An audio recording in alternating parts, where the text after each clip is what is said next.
Ça y est, la nouvelle vient de tomber. Le premier ministre congolais, M.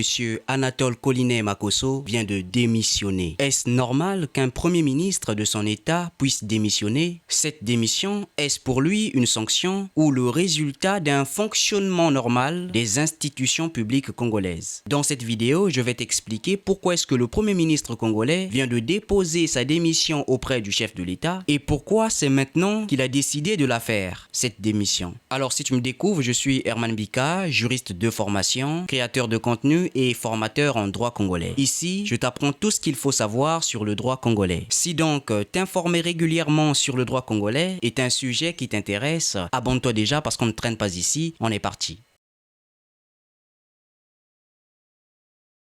Déjà, il convient de se demander si c'est légal pour un premier ministre de démissionner. La réponse à cette problématique semble toute trouvée, mais ne vous leurrez pas. En effet, le droit constitutionnel congolais distingue deux sortes de démission au poste de premier ministre. D'une part, nous avons la démission volontaire, d'autre part, nous avons la démission forcée ou obligatoire. Pour des raisons purement personnelles ou politiques, le Premier ministre peut décider de quitter ses fonctions. Ça peut être pour des raisons de santé, ça peut être pour des raisons purement politiques, par exemple un désaccord profond avec la politique du chef de l'État. Quoi qu'il en soit, le Premier ministre peut démissionner de son propre chef.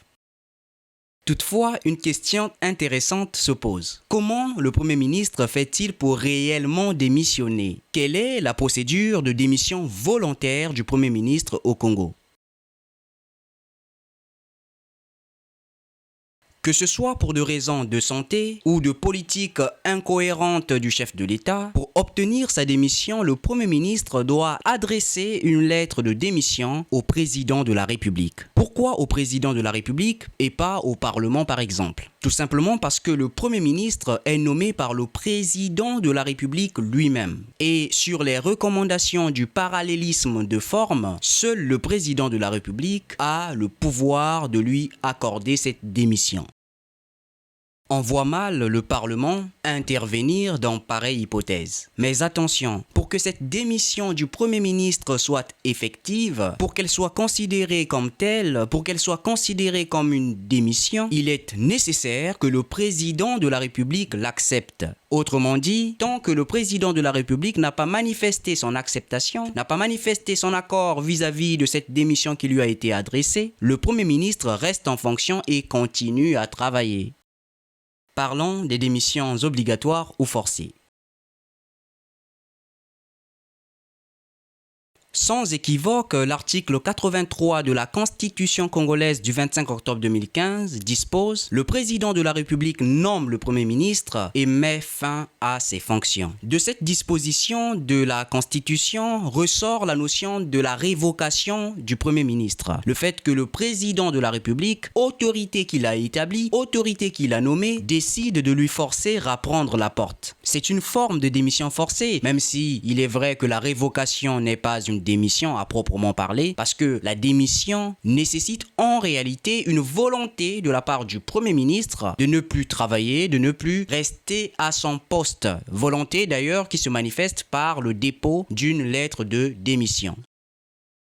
Dans l'hypothèse de la révocation, le Premier ministre est non pas l'auteur de la lettre, mais le bénéficiaire de cette lettre de révocation. En vérité, je vous le dis, la démission forcée du Premier ministre n'est possible que dans deux cas précis. D'abord, en cas de vote par le Parlement, notamment par l'Assemblée nationale, d'une motion de censure contre le gouvernement. Enfin, dans l'hypothèse de la question de confiance. Explication. La démission par vote du Parlement d'une motion de censure contre le gouvernement ne s'est jamais produite dans notre pays. En tout cas, en ma connaissance. Mais dans cette forme de démission, le Parlement, disons l'Assemblée nationale, investie par la Constitution du pouvoir de contrôle de l'action gouvernementale, article 142, oblige le Premier ministre, chef du gouvernement, à déposer sa démission devant le chef de l'État. Quant à la démission par la question de confiance, le Premier ministre engage la responsabilité du gouvernement sur un programme ou sur un projet de texte de loi qu'il aimerait que le Parlement adopte à tout prix. Si le Parlement ne valide pas l'adoption de ce texte, de ce projet de loi, on dit que le Parlement n'a pas confiance au gouvernement. Et la conséquence, d'après les recommandations de l'article 160 de la Constitution, c'est que le Premier ministre et toute sa suite, donc les membres du gouvernement, les autres membres du gouvernement, sont tenus de déposer leur démission devant le chef de l'État. Je te réserve des vidéos détaillées sur ces questions de motion de censure et de questions de confiance afin de t'aider à mieux les saisir. Si cela te semble intéressant, abonne-toi déjà.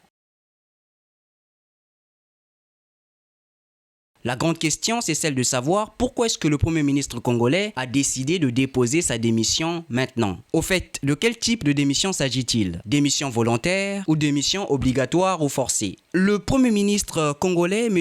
Anatole Koliné Makosso, occupe ce poste depuis 2021, année du début du quinquennat du président de la République élu aux élections présidentielles de la même année. On est en 2026 et jour pour jour, de 2021 à 2026, ça fait 5 années, 5 bonnes années. Ayant été nommé par un président de la République dont le mandat a pris fin légalement et officiellement le 16 avril 2026, le Premier ministre nommé par lui a vu la validité de sa nomination produire des effets au cours de cet intervalle. Autrement dit, la durée de l'exercice de la fonction de Premier ministre ne peut excéder celle du quinquennat conféré par la Constitution au président de la République élu qui l'a nommé. Ainsi, sauf démission volontaire de sa part ou démission forcée ou encore révocation par le président de la République, le Premier ministre est tenu en réalité d'exercer sa fonction de Premier ministre pendant une durée de 5 ans durant tout le quinquennat conféré au président de la République élu qu'il a nommé par la Constitution. Alors, une fois que le mandat accordé au président de la République arrive à son terme, la pratique constitutionnelle congolaise voudrait que le Premier ministre, qui a été nommé par lui, dépose sa démission, dépose la démission du gouvernement. Cette démission du Premier ministre va permettre au président nouvellement élu de procéder à la désignation soit d'un nouveau Premier ministre, soit à la reconduction du même Premier ministre. Et ensemble ou de concert, ils vont procéder à la nomination des autres membres du gouvernement, donc des ministres. Que ce soit l'hypothèse où le président élu a désigné un autre Premier ministre, que ce soit l'hypothèse où il a reconduit le même Premier ministre, peu importe l'hypothèse, à la fin, ils vont désigner ensemble les membres du gouvernement, les autres membres du gouvernement, donc les ministres, pour constituer justement une équipe gouvernementale. C'est justement dans cette perspective et suivant cette pratique constitutionnelle congolaise que M. Anatole Koliné Makosso, Premier ministre du Congo depuis 2021, a décidé de déposer sa démission auprès du chef de l'État, afin, comme je l'ai dit, de permettre au chef de l'État soit de nommer un nouveau Premier ministre, soit de le reconduire en tant que Premier ministre. Alors, si tu aimerais savoir quel est le critère qui permet de désigner un Premier ministre au Congo, je te conseille de suivre cette vidéo. Si par contre, tu aimerais savoir lequel du décret présidentiel et du décret du Premier ministre a plus d'autorité, a plus de pouvoir en droit congolais, je te conseille de suivre plutôt cette deuxième vidéo. Alors, dis-moi en commentaire ce que tu as pensé de cette vidéo et abonne-toi. N'oublie jamais que le droit est là pour te servir. À la prochaine.